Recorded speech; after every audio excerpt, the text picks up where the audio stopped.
All right, let's look at the 2025 Buick Envision. This is the Premier. Starts at $42,000.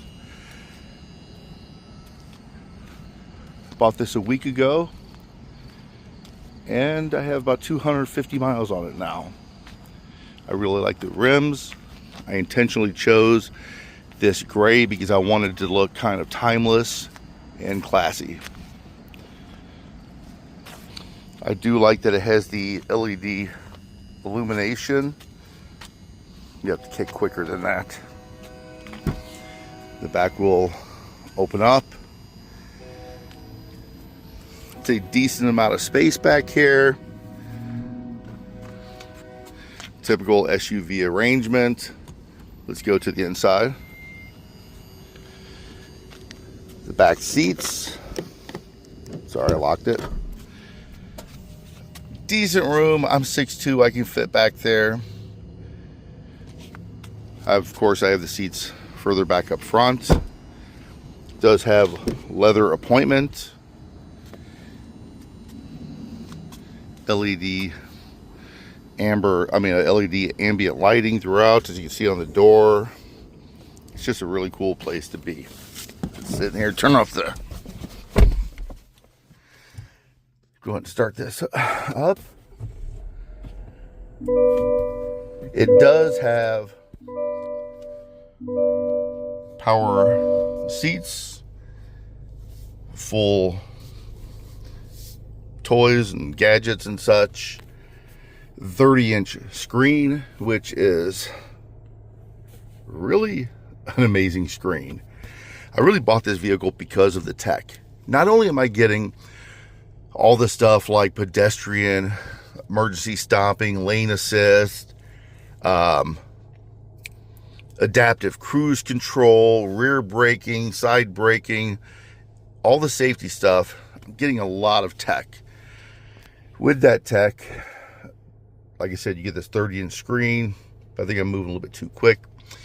What powers this thing? It has a 238 horsepower turbocharged 4-cylinder. I believe it's 238. It's either 235 or 238.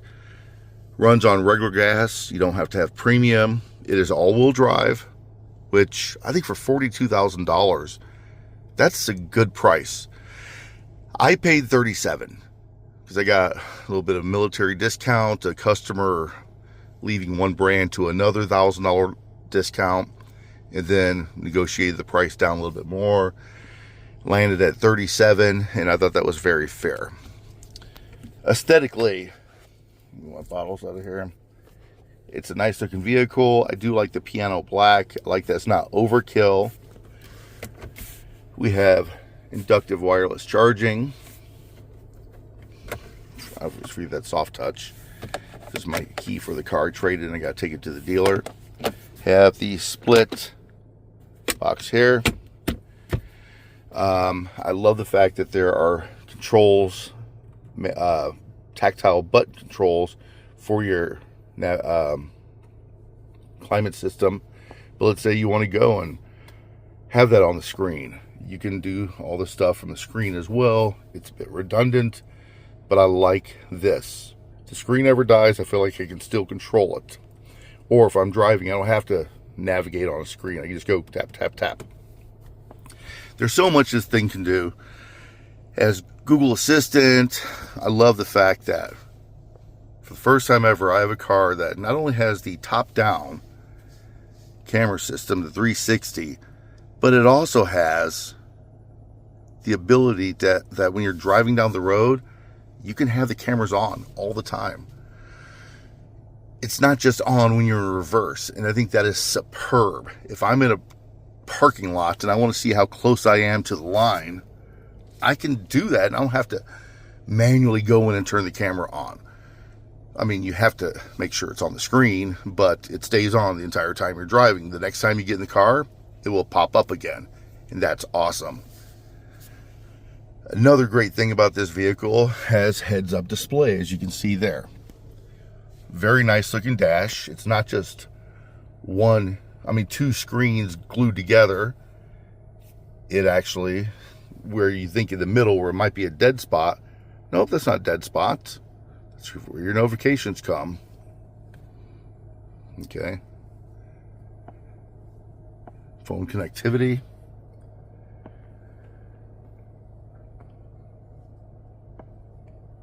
All types of stuff.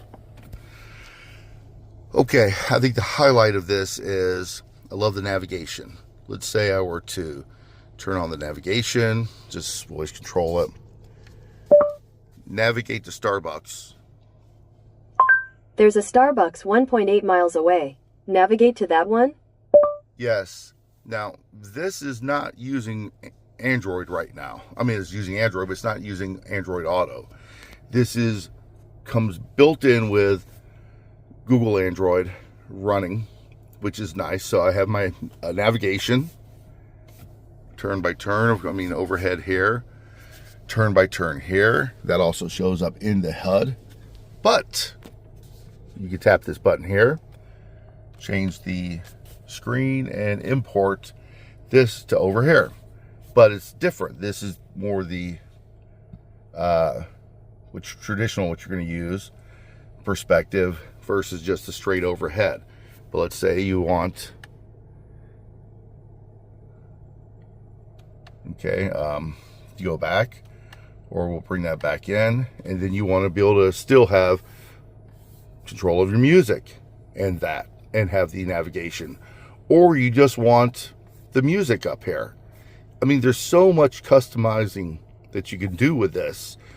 You can just do so much. It's fun to play with. If you like messing with your cell phone, you're going to like this. It's very intuitive, performs well, the price point is nice. I think it's well equipped. It's hard to beat for a sticker price of $42,000. There are a few features on this vehicle that surprised me.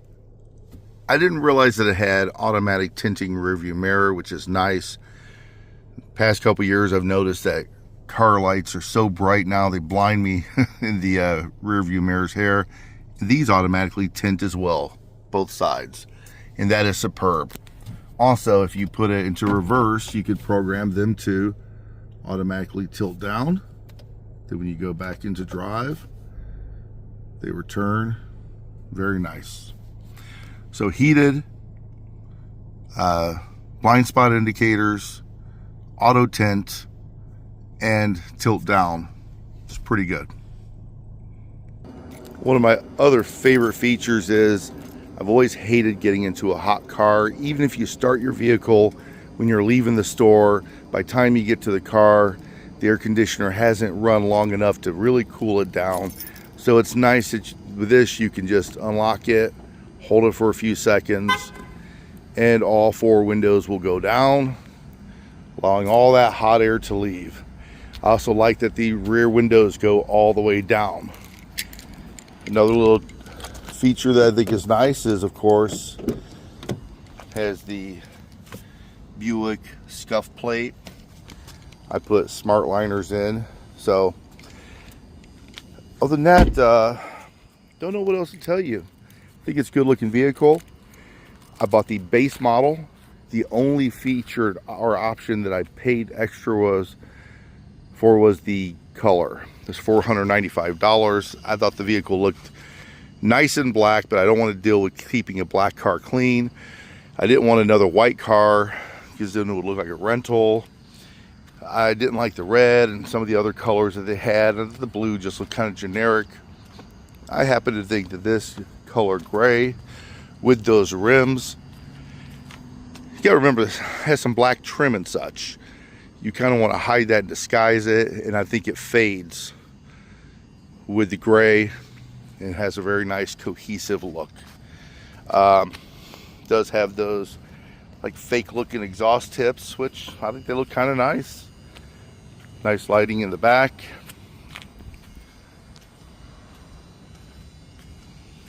I hope this review helps you decide whether this would be good for you. Trust me, I did my research. I looked at Cadillac XT4. I looked at the Chevy Equinox. I looked at everything in this size and range. Ford.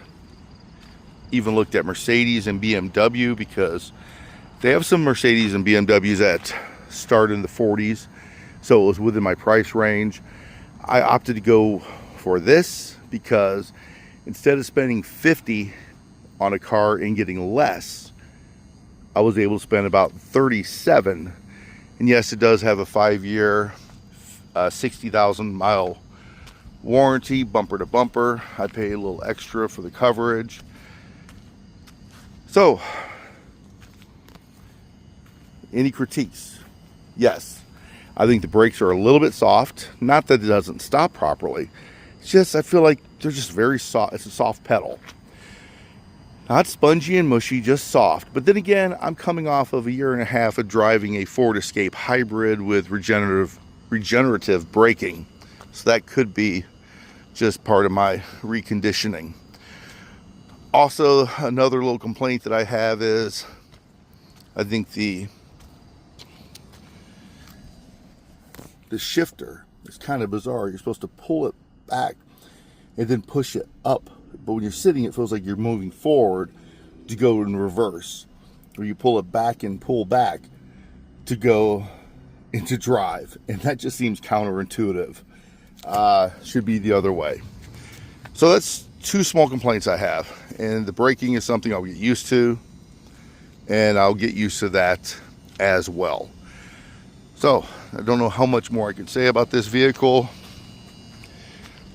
This is not to persuade you to go buy one. It's just hopefully a different perspective, a different type of review that hopefully covered some information that you've not seen in other videos.